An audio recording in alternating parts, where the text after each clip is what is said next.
Hi hello ನಮಸ್ತೆ. ಮಧ್ಯಮ ಕುಟುಂಬದ ಆಂಧ್ರ ರೆಸಿಪೀಸ್ಗೆ ಎಲ್ಲರಿಗೂ ಸ್ವಾಗತ.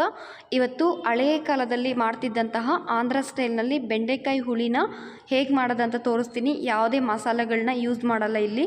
ತುಂಬ ಅಂದರೆ ತುಂಬ ಸೂಪರ್ ಟೇಸ್ಟಿಯಾಗಿರುತ್ತೆ. ತುಂಬ ಸಿಂಪಲ್ಲಾಗಿ ಮಾಡ್ಕೋಬೋದು. ಬನ್ನಿ ನೋಡೋಣ ಹೇಗೆ ಮಾಡೋದು ಅಂತ. ನೋಡಿ, ಇಲ್ಲಿ ಮುಂಚಿತವಾಗಿ ನಾನು ಸ್ಟವ್ ಮೇಲೆ ಒಂದು ಬಾಣಲಿನ ಇಟ್ಕೊಂಡಿದ್ದೀನಿ.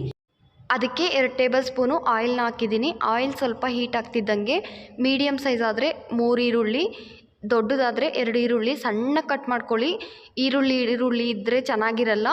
ಈರುಳ್ಳಿನೇ ಈ ಗ್ರೇವಿ ಈರುಳ್ಳಿನೇ ಬರೋದು ನಮಗೆ. ಬೇರೆ ಯಾವುದೇ ಮಸಾಲೆಗಳನ್ನ ಯೂಸ್ ಮಾಡಲ್ವಲ್ಲ. ಈರುಳ್ಳಿ ಸ್ವಲ್ಪ ಫ್ರೈ ಆಗಬೇಕು. ಸ್ವಲ್ಪ ಫ್ರೈ ಆದಮೇಲೆ ಇದಕ್ಕೆ 3 ಇಲ್ಲ 4 ಹಸಿಮೆಣ್ಸಿನ್ಕಾಯಿನ ಹಾಕ್ಕೊಂಡು ಈರುಳ್ಳಿನ ಸ್ವಲ್ಪ ಚೆನ್ನಾಗಿ ಫ್ರೈ ಮಾಡ್ಕೋಬೇಕಾಗುತ್ತೆ. ಹಸಿಯಾಗಿದ್ದರೆ ಚೆನ್ನಾಗಿರಲ್ಲ. ಒಂದು 5-6 ನಿಮಿಷ ಟೈಮ್ ತಗೊಳ್ಳುತ್ತೆ. ಇವಾಗ ಬೆಂಡೆಕಾಯಿ ಈ ರೀತಿ ಕಟ್ ಮಾಡ್ಕೊಳ್ಳಿ. ಬೆಂಡೆಕಾಯಿ 1/4 kg ಅಷ್ಟಿದೆ ಇದು. ನಿಮ್ಮ ಇಷ್ಟ ಎಷ್ಟಾದರೂ ಹಾಕ್ಕೋಬೋದು. ಬೆಂಡೆಕಾಯಿ ಸ್ವಲ್ಪ ಚಿಕ್ಕದಾಗಿದ್ದರೆ ಚೆನ್ನಾಗಿರಲ್ಲ. ಹುಳಿಯಲ್ಲಿ ಹೀಗಿದ್ರೇ ಚೆನ್ನಾಗಿರೋದು. ನಾವು ಮಾಮೂಲಿ ಮಸಾಲ ಗ್ರೇವಿಗೆಲ್ಲನೂ ಯಾವ ರೀತಿ ಒಂದು ಸಲ ಆಯಿಲ್ನಲ್ಲಿ ಚೆನ್ನಾಗಿ ಫ್ರೈ ಮಾಡಿದ್ಮೇಲೆ ಗ್ರೇವಿ ಮಾಡ್ಕೊತೀವಲ್ವ, ಈ ಹುಳಿ ಸಾರಿಗೆ ಅವಶ್ಯಕತೆ ಇಲ್ಲ. ಅಂಟಂಟು ಏನೂ ಇರಲ್ಲ. ಖಂಡಿತ ಒಂದು ಸಲ ಈ ರೀತಿ ಟ್ರೈ ಮಾಡಿ ನೋಡಿ ನೀವು. ಇವಾಗ ನಾನು ಸಣ್ಣಕ್ಕೆ ಕಟ್ ಮಾಡ್ಕೊಂಡಂತಹ ದೊಡ್ಡ ಸೈಜ್ ಟೊಮೆಟೊನ ಒಂದು ಹಾಕ್ಕೊಂಡು ಅದಕ್ಕೆ 1 ಟೀ ಸ್ಪೂನಷ್ಟು ಅರಿಶಿನ ಹಾಕ್ಕೊಂಡಿದ್ದೀನಿ. ಟೊಮೆಟೊನ ಜಾಸ್ತಿ ಹಾಕ್ಕೋಬಾರ್ದು, ಚೆನ್ನಾಗಿರಲ್ಲ. ಮತ್ತು ಹುಳಿ ಸ್ವೀಟಾಗಿರುತ್ತೆ. ಹುಳಿ ಟೊಮೆಟೊ ಹಾಕ್ಕೊಳ್ಳಿ, ಚೆನ್ನಾಗಿರುತ್ತೆ. ನಮ್ಮ ಸೈಡ್ ಬರೋಂತಹ ಹುಳಿ ಟೊಮೆಟೊನೇ ಬರುತ್ತೆ. ಆದರೆ ಅಷ್ಟೊಂದು ಹುಳಿನೇ ಇರಲ್ಲ ಟೊಮೆಟೊ. ನಮ್ಮ ಕರ್ನಾಟಕದಲ್ಲಾದರೆ ಟೊಮೆಟೊ ಹುಳಿಯಾಗಿರುತ್ತಲ್ವ, ಹುಳಿ ಟೊಮೆಟೊ ಇದು ಆ ರೀತಿ ಇರಲ್ಲ.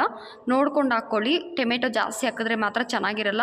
ಟೊಮೆಟೊ ಈರುಳ್ಳಿ ಇದೆಲ್ಲ ಹಾಕಿದ್ದೀವಿ ಅಂತ ಗೊತ್ತಾಗಬಾರ್ದು. ಸ್ವಲ್ಪ ನೀಟಾಗಿ ಮ್ಯಾಶ್ ಆಗಿಬಿಡ್ಬೇಕು ಅವೆಲ್ಲ ಕೂಡ.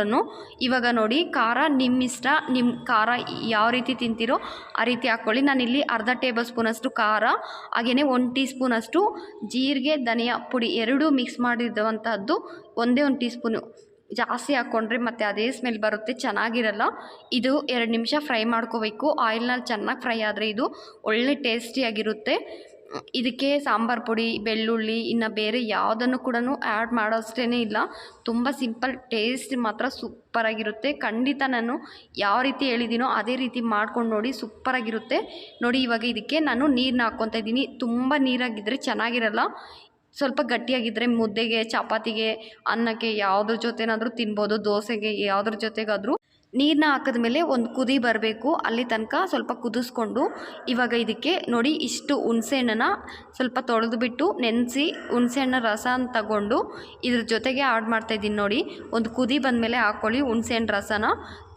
ಆದಷ್ಟು ಸ್ವಲ್ಪ ಗಟ್ಟಿಯಾಗಿರೋದಕ್ಕೆ ನೋಡ್ಕೊಳ್ಳಿ. ಇವಾಗ ಇದಕ್ಕೆ ರುಚಿಗೆ ತಕ್ಕಷ್ಟು ಉಪ್ಪನ್ನ ಹಾಕ್ಕೊತಾ ಇದ್ದೀನಿ. ಸಾಲ್ಟ್ ಹಾಕ್ಕೋಬೇಡಿ. ಹುಳಿ ಸಾರಲ್ಲಿ ಉಪ್ಪು ಹಾಕ್ಕೊಂಡ್ರೆ ಚೆನ್ನಾಗಿರುತ್ತೆ. ಒಂದು ಸಲ ಮಿಕ್ಸ್ ಮಾಡಿಕೊಂಡು ಒಂದು ಕುದಿ ಬಂದಮೇಲೆ ಇದಕ್ಕೆ ಲಾಸ್ಟಲ್ಲಿ ಬೆಲ್ಲನ ಹಾಕ್ಕೊತಾ ಇದ್ದೀನಿ. ಬೆಲ್ಲನ ಜಾಸ್ತಿ ಹಾಕ್ಕೋಬೇಡಿ. ಉಪ್ಪು, ಖಾರ, ಹುಳಿ, ಸ್ವೀಟ್ನೆಸ್ ಎಲ್ಲ ಸಮಾನವಾಗಿದ್ದರೆ ಹುಳಿ ಸಾರು ತುಂಬ ಚೆನ್ನಾಗಿರುತ್ತೆ. ಯಾವ್ದು ಜಾಸ್ತಿ ಯಾವ್ದು ಕಮ್ಮಿ ಆದರೂ ಚೆನ್ನಾಗಿರಲ್ಲ. ಲಾಸ್ಟ್ ಫೈನಲ್ ಇದು ನೋಡಿ. ಇವಾಗ ಮುಚ್ಚಳ ಮುಚ್ಚಿ 10 ನಿಮಿಷ ಕುದಿಸ್ಕೊಂಡ್ರೆ ನಮಗೆ ಗ್ರೇವಿ ನೋಡ್ಬೋದು. ಇಲ್ಲಿ 10 ನಿಮಿಷದ ನಂತರ ಗಟ್ಟಿಯಾಗಿದೆ. ಈ ರೀತಿ ಇರಬೇಕು. ತುಂಬ ನೀರು ಬೇಡ, ಅಷ್ಟು ಗಟ್ಟಿನೂ ಬೇಡ. ಎಲ್ಲದ್ರ ಜೊತೆನೂ ಚೆನ್ನಾಗಿರುತ್ತೆ. ಈ ರೀತಿ ಮಾಡ್ಕೊಳ್ಳಿ. ಖಂಡಿತ ನಿಮಗೂ ಇಷ್ಟ ಆಗುತ್ತೆ. ಇಷ್ಟ ಆಗಿದ್ದರೆ ಖಂಡಿತ ಒಂದೇ ಒಂದು ಲೈಕ್ ಮಾಡಿ. ನಿಮ್ಮ ಫ್ರೆಂಡ್ಸ್ಗೂ ಫ್ಯಾಮ್ಲಿಗೆ ಕೂಡ ಶೇರ್ ಮಾಡಿ. ತಪ್ಪದೇ ಟ್ರೈ ಮಾಡಿಬಿಟ್ಟು ಮತ್ತು ಹೇಗೆ ಬಂದಿದೆ ಅಂತ ನನಗೆ ತಿಳಿಸಿ. Thank you for watching.